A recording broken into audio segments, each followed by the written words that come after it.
Friday afternoon. My name is Jerry Miller. Thank you kindly for joining us on the I Love CVille Show. We're live in downtown Charlottesville, and we're excited to connect with you through the I Love CVille Network. It does look, if you can adjust the orientation on this at all. Can you do that? I don't think there's any way to do that. If you go more narrow on a one shot or have a camera specific for Instagram, you can't do that? I can go to a one shot for you. I mean, we're on a one shot right now, right? Yeah, but I mean a one shot where you're centered without the PTIs. Yeah, why don't you try that? Let's see what happens. And then we can rotate the PTIs and then flip back and forth. Instagram, we are trying to live stream directly to IG and the I Love CVille account. You're literally seeing us trying things on the fly to make the network better. Our I Love CVille Instagram account, yeah, I mean, that's it right there. And then what you can do is you could conceivably, for the lower third, you see my name on there, remove VMV brands from it and just go CEO, I Love CVille, J-Dubs. And then maybe we can figure out a way to stack the, when you come in on a two shot and stack it on top of each other. So that way you can get on there, so there's one on top of each other. So you literally are seeing us on the fly trying to make this network better. And a lot of folks don't realize this. This will be the first update the lower third, CEO, I Love CVille, and center it, and that'll be the one moving forward. Cy Young 637 on Instagram, hello. S Dean BG, hello. Diane Norton Thomas. I mean, the Instagram account could be absolutely in fire if we figure this out. Alex Winton, hello. What we try to do with this business, and there's a few businesses we run here. We run this podcasting network. Podcasting network is about to get a new show added to it in January. I hinted about this yesterday, but Hillary Lewis Murray and I are partnering together. I will not host it. She will host the show specifically herself. She will have executive producer and host carte blanche, but we're working on the specifics of a deal for her hosting and producing a show in January once a week where she can champion female business owners, local stakeholders and politicians, stories that pertain to audiences of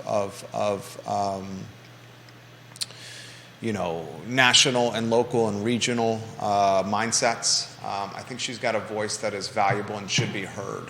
So I'm kind of letting a little bit of the cat out of the bag here. Hillary Lewis Murray and I are in I call it the top of the ninth inning of a brand new show that would launch in January on the I Love CVille Network. I want to ask you this question, viewers and listeners that are watching the show. How can the network be better? How can it get better? Every month we try to make the show better. Like here, we're trying to figure out how to live stream directly to Instagram, which we're doing right now.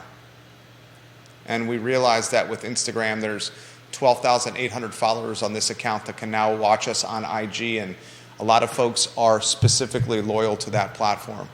We are routinely adding new social channels or apps that air and archive our shows.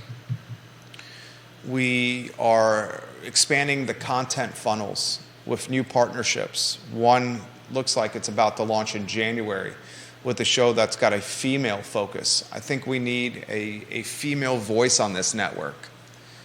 The network is dominated by men, and having a female voice on this network I think would be valuable for the network and specifically for you, the viewers and listeners in the community. So I'll ask you, the viewer and listener of our Fine and Fair Talk Show, how do we make the I Love CVille Network from your perspective? One of the things you've seen us do this week is we've started highlighting the viewers and listeners that comment on the show. Top 30 viewers and listeners. We have a ranking of our 30, what we call top contributors. And the second topic that we're going to talk about on today's show, Mary Baldwin University partnering with Amazon Web Services, was a topic provided by James Watson. You have a university in Stanton, Virginia, that is forming a partnership with Amazon Web Services to help fill technology jobs. And Mary Baldwin University, starting this coming fall, 2024, will offer degrees and certifications for cloud service jobs. I mean, this is fantastic. Amazon is investing $11 billion with a B, into Louisa County. And here you have a university that says, look, Amazon's putting all this money in the area. Why don't we start offering certifications and degrees for locals to fill these jobs that are on the horizon? And Mary Baldwin is a university that is very regionally tied in its student demographics, specifically folks, the students at Mary Baldwin University, strong ties to this Charlottesville, Central Virginia, and Valley area. So I want to talk about that on today's show. That was provided by James Watson, who is number 5 in our family of our power ranking. Can you get James Watson's photo on screen? Is there an opportunity to stack our 2-shot so you can show up on the IG, Judah? Where like you take the screen like this, look, and half is me up top and the other half is you? Sure. There's James Watson on screen. It's a good-looking man right there, James Watson. Looking sharp. We'll talk Virginia basketball here. James Watson is number 5 in the family. You can find the power ranking on ilovecville.com right now. ilovecville.com /viewer rankings. I got these questions I want to ask you, viewers and listeners. Who would you prefer to develop the Truist Bank site? I don't know if you're following the news Instagram, and you can go back to me on a 1. You know, we only need to have those shots up for about 4 or 5 seconds. The Truist Bank site on Ivy Road, right there by Foods of All Nations and Moe's Barbecue, there's a Truist Bank. This site is about an acre. It's an acre parcel. And the owner of this site is an out-of-market developer. See if you put the lower thirds on screen for this one, Judah. The UVA versus out-of-market developer, what it looks like on IG. And the out-of-market developer is called RMD Properties. They own 2117 Ivy Road. And right now, they are spitballing, and it's beyond spitballing. It's, a developmental proposal for a 10-story building that's 130 feet tall with potentially 242 apartments on Ivy Road. It's already a cluster duck, quack, quack, quack. We've covered this very closely on the show, but I haven't asked you this question. Is it better for the community, or what would you prefer if you're a community member, if you're a local? Would you prefer to have an out-of-market developer reimagine this 1-acre site, or would you prefer the University of Virginia to reimagine this 1-acre site? There's pros and cons to both. And I want to unpack those pros and cons with my colleague, Judah Wickower. Once you update that lower third so I can see it, I'd love to get a stacked 2-shot so I can see on Instagram instead of a side-by-side. All right. And if that's too challenging, let me know. We'll talk about that on today's program. Who do you prefer developing the 1-acre parcel on Ivy Road by Moe's Barbecue and Foods of All Nations, an out-of-market developer, or the University of Virginia? On today's program, I want to talk turnover at the Charlottesville Regional Chamber of Commerce. Natalie Mastery resigned. A lot of folks surprised by her resignation. Right now, the position is up in air, who the new CEO is going to be.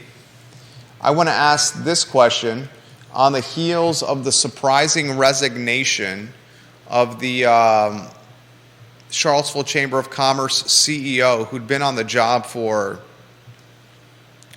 Natalie had been on the job, just less than a year, right?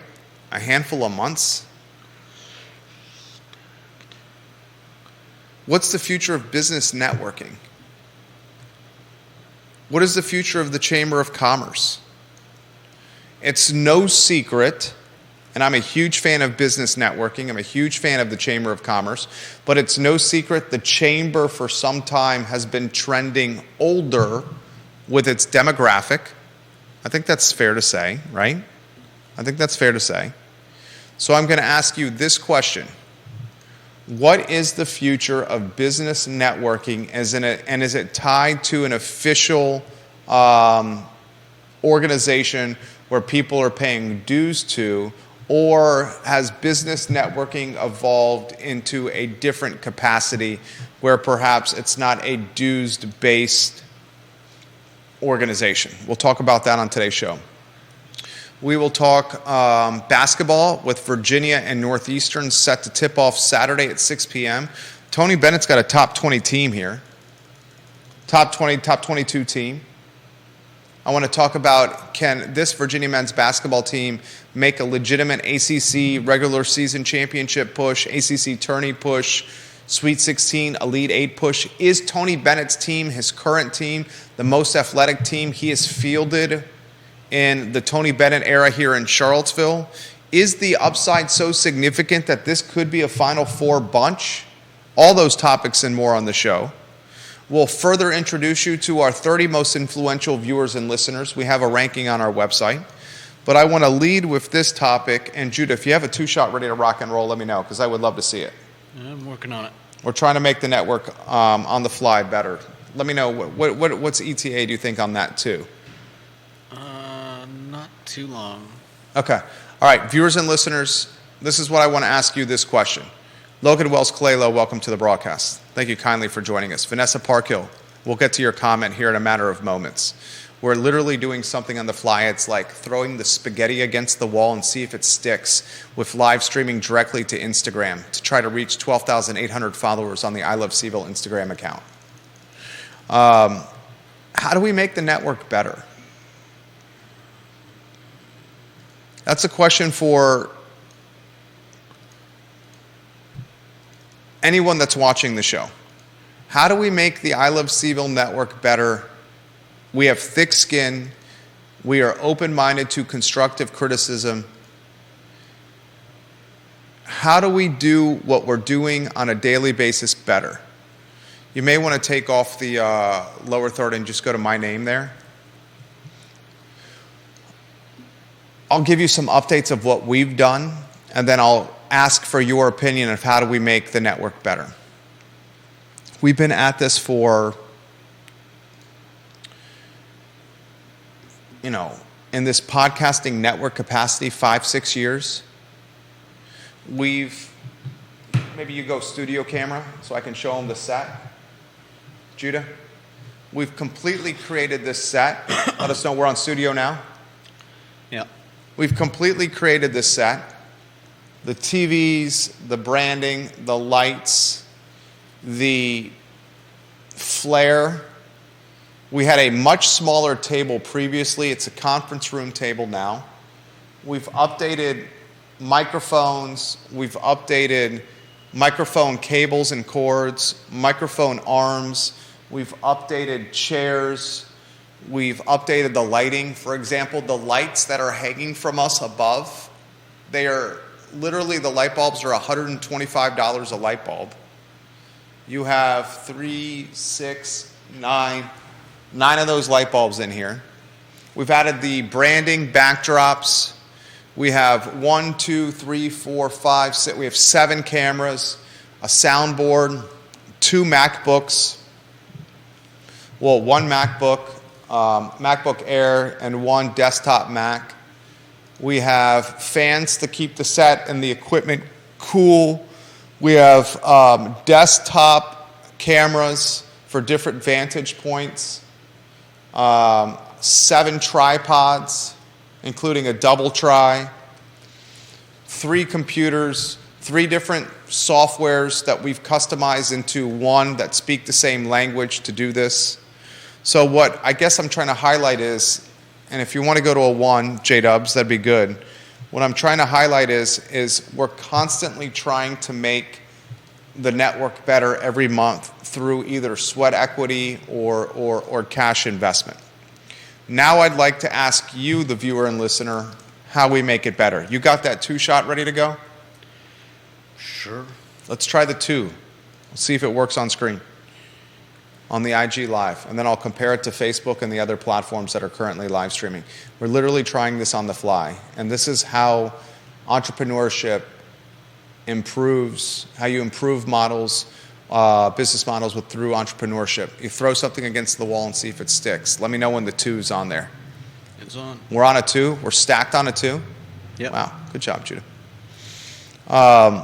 Actually looks not bad. It does not look bad on the IG. It doesn't look horrendous on the on Facebook and LinkedIn either. This has potential. We'll continue to work the kinks out. How do you think we make the network better? And viewers and listeners, I want your take as well.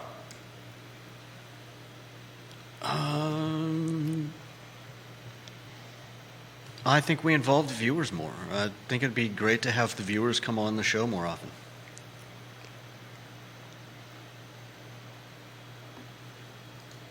And you want to expand on that?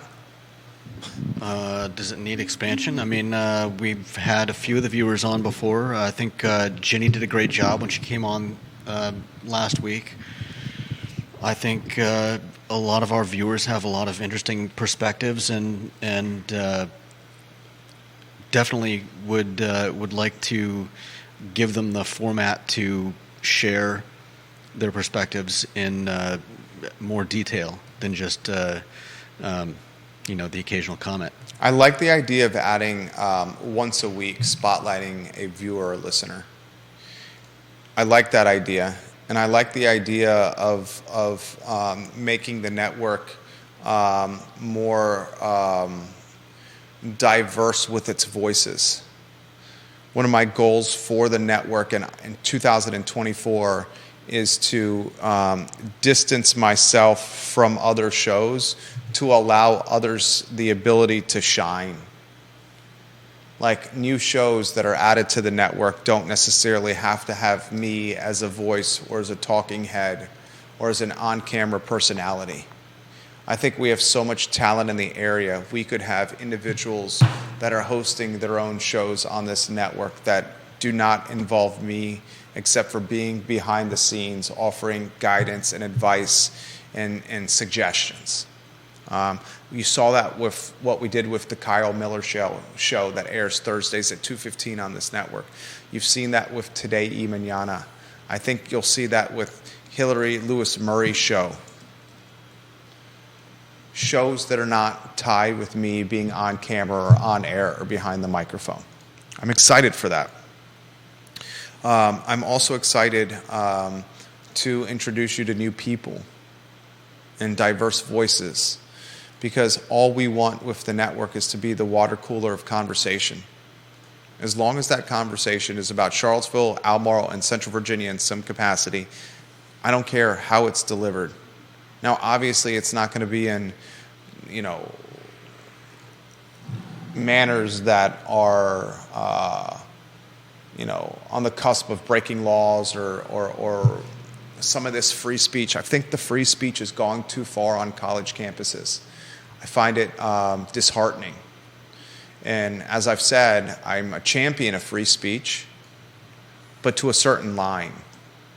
Free speech that is divisive and racist is not something that will ever be tolerated here. That's why I've been so disheartened by some of the free speech, or what folks have deemed free speech on Ivy Leagues, heck, even at the University of Virginia. It's gone too far. So if you have ideas of how we can improve the network, let us know, because we're open-minded to them on the talk show. Sandra Holbrook and Carly Wagner, welcome to the broadcast. Logan Wells-Claylow, welcome to the broadcast. I want to get to the first topic of today's show, second topic actually. James Watson highlighted this topic for us. I wouldn't say Mary Baldwin University is a particularly huge university, but they have news that was just reported that they've partnered with Amazon Web Services to offer degrees and certifications for cloud services jobs. This is going to start in the fall of 2024. these degrees and certifications will educate and empower those that attend Mary Baldwin University, and many of them are from the region, students, and potentially create a pipeline for what Amazon's doing locally and what Amazon is doing nationally and what Amazon is doing globally. I think this is a fantastic opportunity. And one of the things I want to highlight on the show is we have to do a better job of hiring within the community. And hiring within the community can be frontline jobs, yes. We need to fill police departments and fire departments and rescue squads. Hiring within the community can be teacher and educational jobs, absolutely. Hiring within the community can be retail and food and beverage and hospitality and music jobs, without question.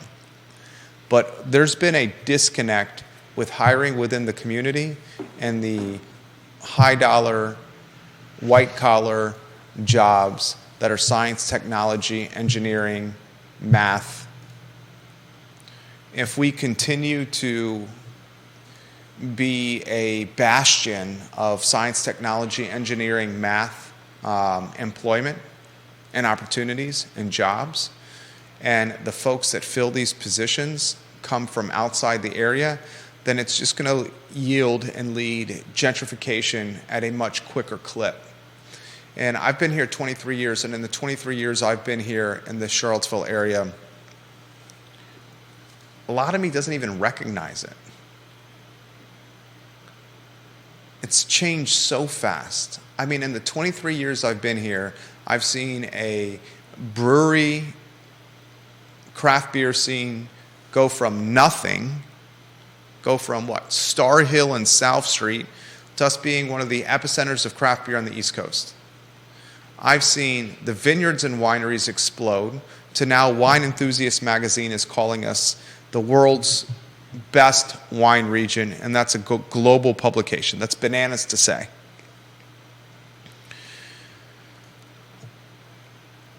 I've seen the university expand, sprawl, whatever you want to call it, now going down Ivy Road, where it's clearly the academic village or the Lawn 2.0. More on that later.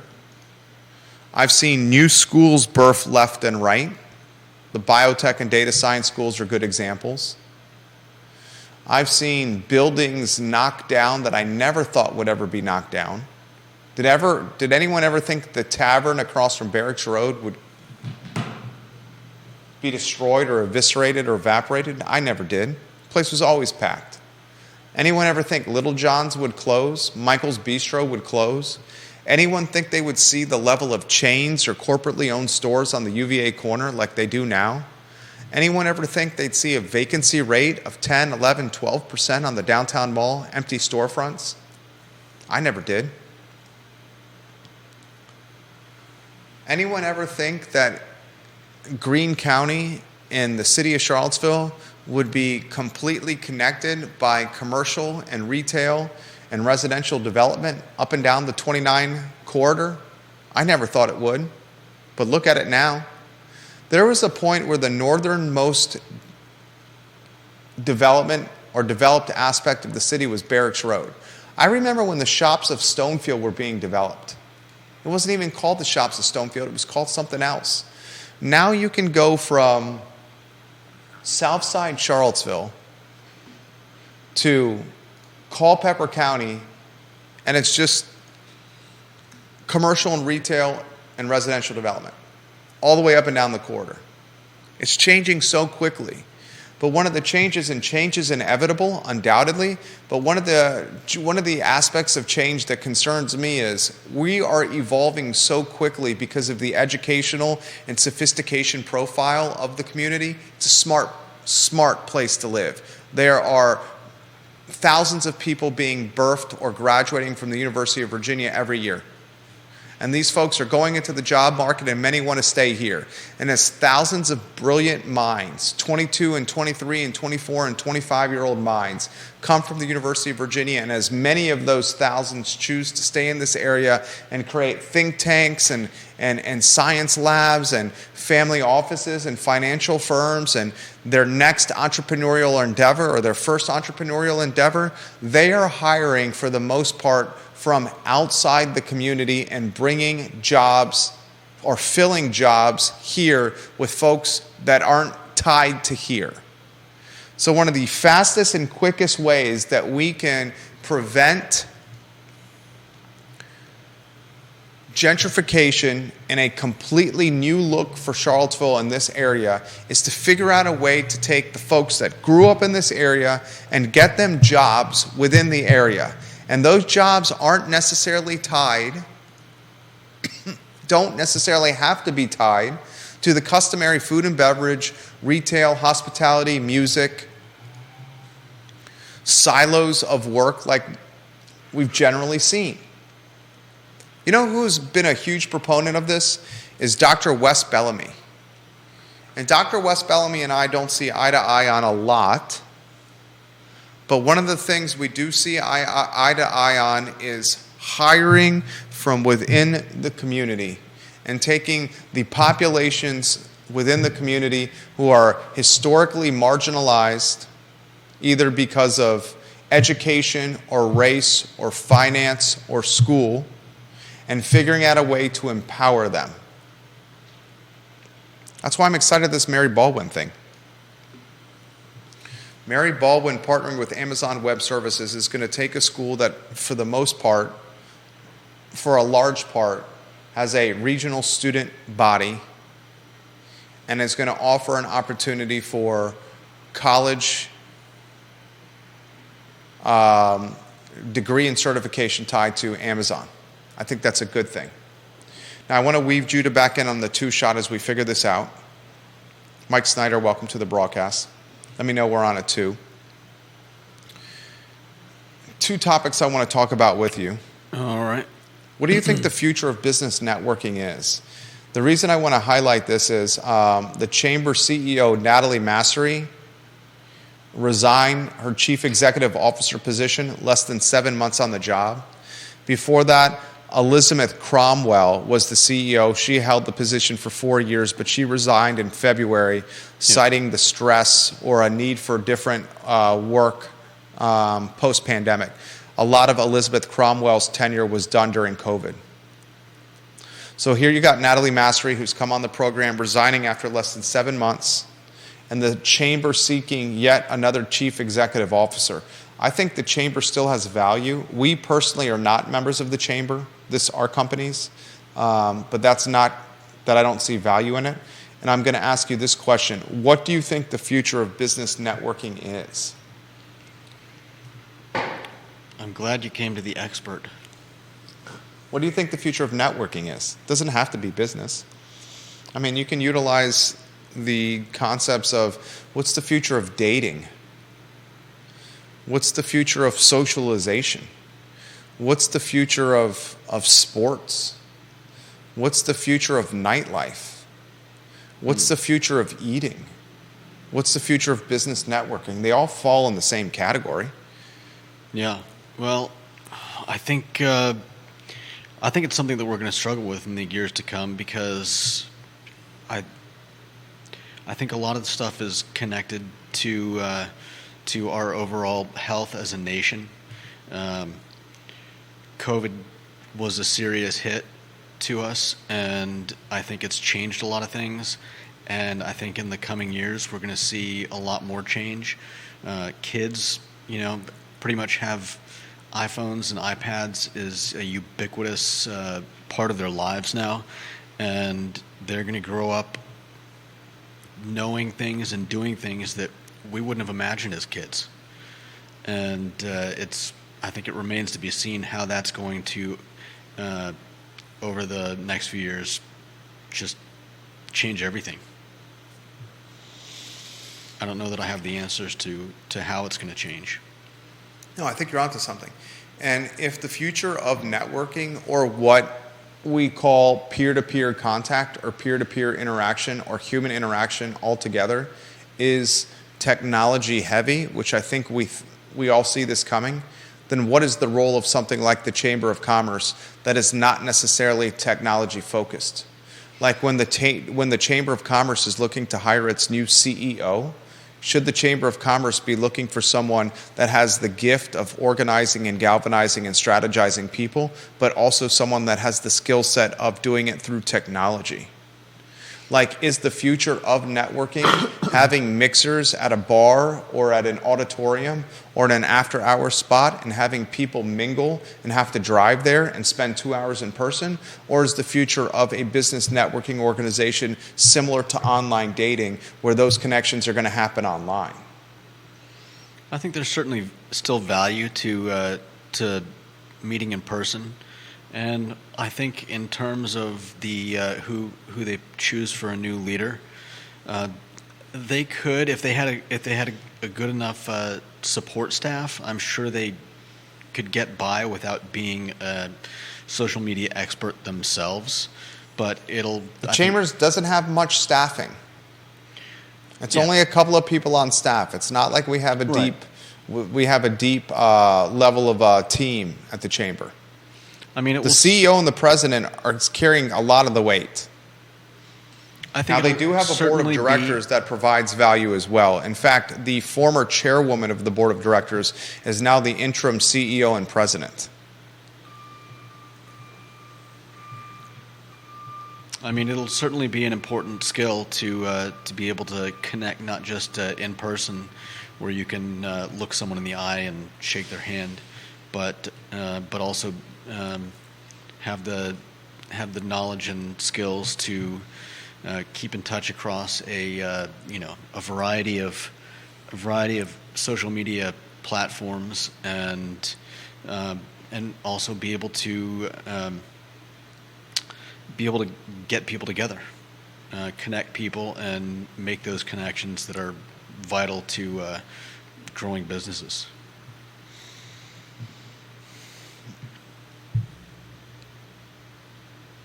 I want to see the Chamber continue to evolve, Judah, and I have noticed the Chamber has trended older in its membership. Mm-hmm. And as business owners that enter the market that are younger than us, younger millennials and Gen Zers, their expectation for networking is going to be one of efficiency as they prioritize time. And as they prioritize time, perhaps at clips that perhaps we're not doing, driving to and from events or having 2 and 3 hour shaking hands, kissing babies, meet and greet, in-person events may not be seen as the most efficient way of networking. That's fair. I don't know. Maybe the younger crowd will. Maybe they're willing to forego actually meeting people in person. But I would tend to think that most business people, even the younger set, would hold some value in, like I said before, being able to look someone in the eye and shake their hand. You're doing business. If you're putting your business on the line, if you're trying to raise money, trying to raise capital, I still think that times and places where you can actually talk to people in person will still be important. I certainly hope so. Carly Wagner, I see your comments on Facebook. This is live streaming to every social media platform now known to mankind. Philip Dow says, well said, Judah. Carly Wagner says, humans cannot thrive in a virtual reality. Put Carly Wagner's picture on screen. She's a key member of the family, Carly Wagner. She is number 3 in our power viewer and listener power ranking. I hope it's in person as well. I really, really do. But I'm going to tell you right now, you look at the show that we're doing, and it's done completely digitally and through social. Mm-hmm. There's Carly Wagner.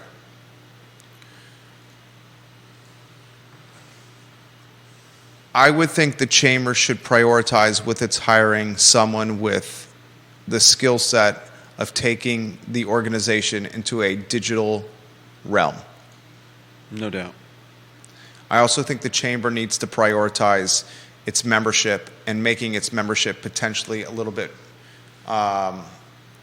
more appealing to youthful business owners.